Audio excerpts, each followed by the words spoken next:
banyak sungguh aneka makanan, resepi tinggale orang tua kita. Puteri mandi tepung pelita, butir nangka buatnya mudah. Dimensi seni menyanjung budaya, mengitir kisah aneka juada. Kaya sungguh negeri Kelantan,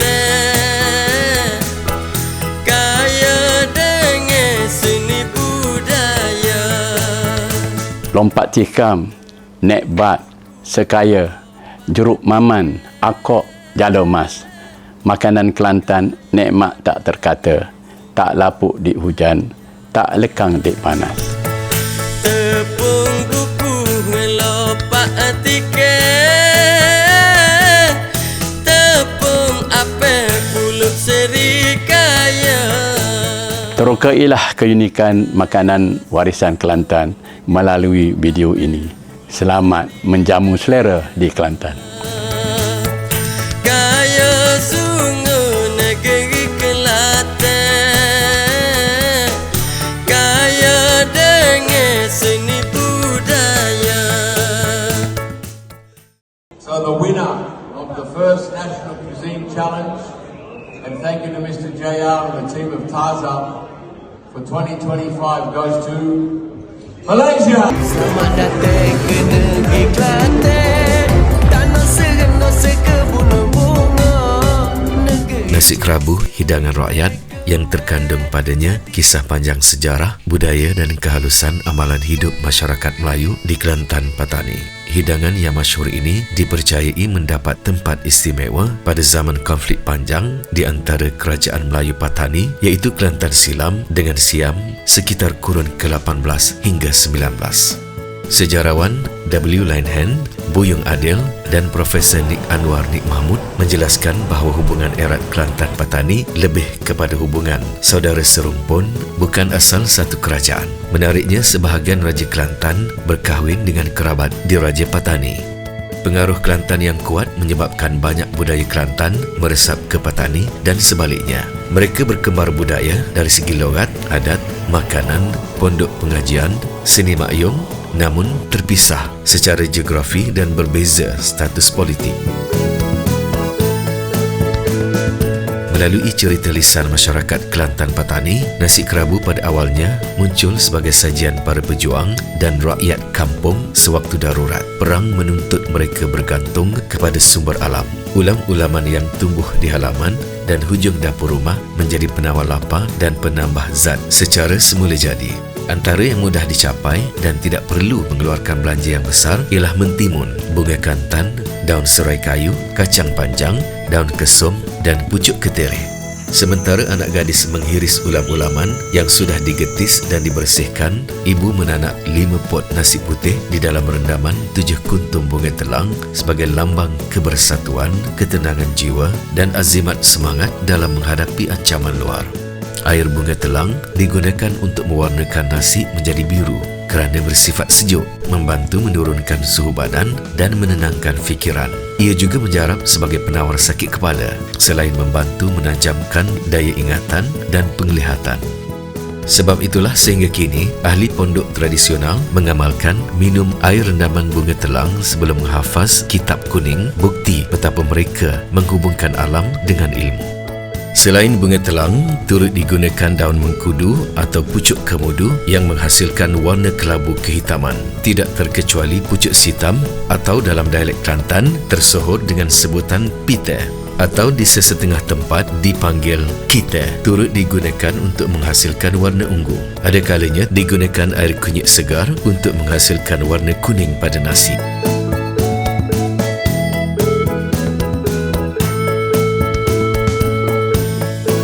Beralih ke ulam-ulaman yang dimakan amat bermanfaat dari aspek kesihatan sebagaimana yang diwarisi daripada ulama pondok.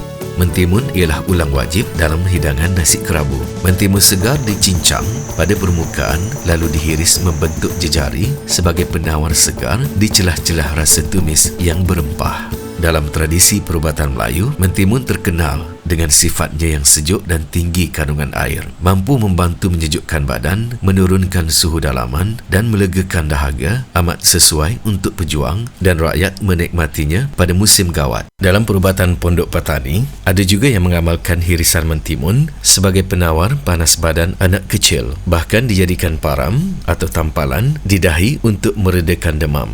Dalam sajian nasi kerabu, mentimun menyeimbangkan pedas tumis, lemak santan dan panas rempah. Regunya daun kesum yang harum dan sedikit pedas pula berkhasiat membantu melancarkan penghadaman, membuang angin dalam badan dan mengurangkan bau hanyir ikan. Manakala bunga kantan pula, ulam penting yang membangkitkan rasa segar nasi kerabu. Dalam amalan tradisional, bunga kantan dipercayai membantu menurunkan tekanan darah tinggi, melancarkan peredaran darah dan menambahkan selera makan. Bunganya harum, warnanya merah jambu lembut menjadi simbol keindahan alam tropika yang dirangkul dalam satu pinggan nasi. Daun serai kayu pula diracik halus bersama pucuk ketere. Khasiatnya dapat memanaskan badan, melancarkan aliran darah dan dipercayai membantu menyembuhkan luka dalaman, khususnya bagi pejuang yang cedera dan antioksidan. Mek, ya, ada nak tolong ke apa? Mari ya, kau yang ni dah.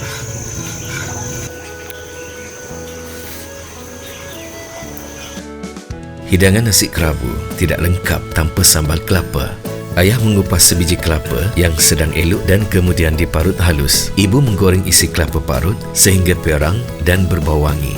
Kemudian dikaul bersama 5 ulas bawang merah dan 2 ulas bawang besar mentah yang dihiris nipis berbentuk gegelong. Dimasukkan juga isi 7 ekor ikan selayang, kembung atau selar yang dibakar tawar dan ditumbuk pecah. Kebiasaannya, ikan selayang ketika itu senang diperoleh daripada pantai terdekat. Jika dibeli pun, harganya agak murah. Tumisnya adalah campuran sebiji bawang besar, 3 biji bawang merah, setengah labu bawang putih, seruas jari halia, 3 batang serai yang diketuk dan 10 tangkai cili kering. Turut dimasukkan ke dalam periuk 2 cawan santan pekan bersama secawan air, diikuti 2 keping asam gelogur, setengah keping manisan kerek, sesudu kecil garam bukit halus dan sesudu besar budu. Semua bahan ini ditumis menggunakan 3 sendok minyak masak. Tumis inilah yang membalut nasi dengan kehangatan rasa, ditambah lagi campuran ulam-ulaman segar, sambal kelapa dan nasi biru menjadi satu suapan aneka rasa. Daging atau ayam bakar, keropok goreng, solok lada, telur masin dan bawang putih jeruk. Sebagai pelengkap rasa, sambal lada turut disajikan. Kisar atau giling serap lada merah dan lada burung, garam, gula, belacan, asam jawa dan perahkan air limau nipis atau cuka mengikut cita rasa masing-masing. Kacau hingga rata.